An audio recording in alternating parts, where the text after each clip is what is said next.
СДСМ никогаш не ги демантираше изјавите на Заев дека вработуваат исклучително партиски кадри во јавната администрација, рече премиерот Никола Груевски во интервјуто дадено за Македонска информативна агенција МИА.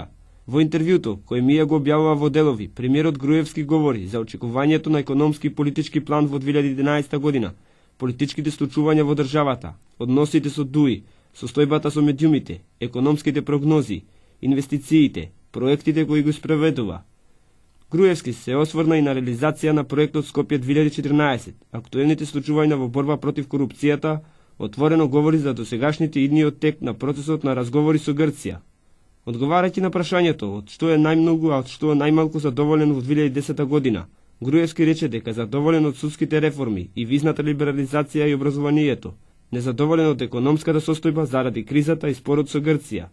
Освен економијата и проблемот со името како најважни, реформите на јавната администрација ќе бидат во наш фокус на работа.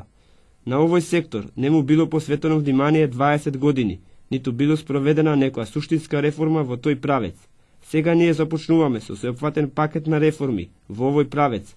Можам да најавам дека следната година ќе биде година во која целосно јас и владата ќе бидеме фокусирани на ово прашање, слично како што ова година бевме фокусирани на судските реформи. Одговори премиерот Никола Груевски одговарајќи на прашањето кои се неважните проекти за 2011 година од политички аспект.